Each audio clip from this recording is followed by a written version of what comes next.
अगर आप इस मेरे वीडियो चैनल पे बिल्कुल न्यू हैं, मतलब कि ये वीडियो मेरी आप पहली बार देख रहे हैं, तो व्यूवर्स इससे पहले आप मेरी ये वाली वीडियो देखें। इससे आपको टेंसेस सीखने का फुल तरीका पता चल जाएगा और आपको शौक भी पैदा होगा। अगर आप मेरी वो वाली वीडियो देख चुके हैं तो इसी वीडियो को आप कंटिन्यू रखें। तो चलिए व्यूवर्स, इस वीडियो सेशन में मैं आपको सिखाऊंगा फ्यूचर परफेक्ट टेंसेस के अफर्मेटिव सेंटेंसेस के बारे में। फ्यूचर मतलब कि मुस्तकबिल की बात हो रही है, मतलब आने वाले कल की। और परफेक्ट मतलब उस टाइम हो चुका होगा, कोई भी चीज़ है ना फ्यूचर में हो चुकी होगी, ठीक है। और इसमें जो अफर्मेटिव है मतलब पॉजिटिव। और आगे देखते हैं इसमें क्या क्या इस्तेमाल होता है। इसमें होता है इस्तेमाल विल हैव और प्लस वर्ब की थर्ड फॉर्म का इस्तेमाल होता है। और उर्दू में चुका होगा, चुके होंगे और चुकी होगी, जहाँ कहीं भी आ जाए तो आपने समझ जाना है कि ये फ्यूचर परफेक्ट का ही कोई सेंटेंस है, ठीक है। फ्यूचर परफेक्ट में इस्तेमाल होता है चुका होगा, चुके होंगे, चुकी होगी। इसका स्ट्रक्चर देखते हैं। स्ट्रक्चर है इसका subject plus will have plus verb की थर्ड फॉर्म प्लस ऑब्जेक्ट। आपने ऑब्जर्व किया होगा कि जहाँ कहीं भी परफेक्ट इस्तेमाल होता है ना, जैसे प्रेजेंट में परफेक्ट और पास्ट में, फ्यूचर में, वहाँ वर्ब की थर्ड फॉर्म का ही इस्तेमाल होता है। इसमें विल हैव का इस्तेमाल होगा और साथ वर्ब की थर्ड फॉर्म। तो मज़ीद एग्जांपल्स में हम देखेंगे तो समझ आ जाएगी। आई, फर्स्ट एग्जांपल है I will have eaten food.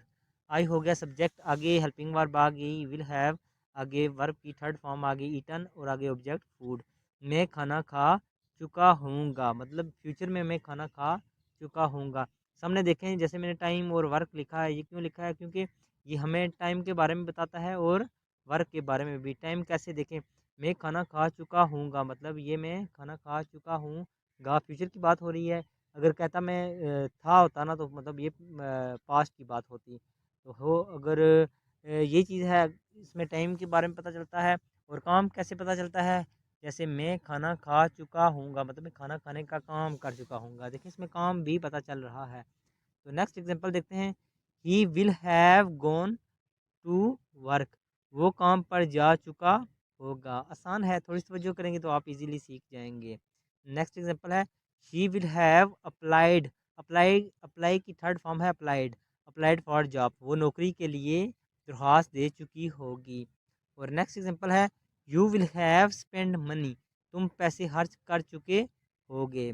और लास्ट एग्जांपल है we will have reached home, हम घर पहुंच चुके होंगे, ठीक है। फ्यूचर की बात हो रही है। Use of will have last पे देखिए मैंने लिखा हुआ है। इसमें क्या इस्तेमाल होता है, विल हैव का फ्यूचर परफेक्ट में विल हैव का इस्तेमाल होता है। आपने ये बात याद रखनी है। और वर्ब की थर्ड फॉर्म बिल्कुल ईजी है, अगर आप थोड़ी सी तवज्जो करेंगे तो आप इजीली सीख जाएंगे। उम्मीद करता हूँ आपको ये वीडियो अच्छी लगेगी। और व्यूअर्स, लास्ट में मैंने आपके लिए एक क्वेश्चन रखा है, आपने इस क्वेश्चन को सॉल्व करके मुझे कमेंट्स में लाजमी बताना है, ताकि मुझे पता चल सके कि कौन कौन कितनी कितनी मेहनत कर रहा है। और बहुत ही आसान क्वेश्चन है, आपने इनको लाजमी सॉल्व करना है और कमेंट्स में लाजमी लिखना है। ये क्वेश्चन है, इस क्वेश्चन को पढ़ लें और मुझे कमेंट्स में लाजमी बताएं। Thank you viewers.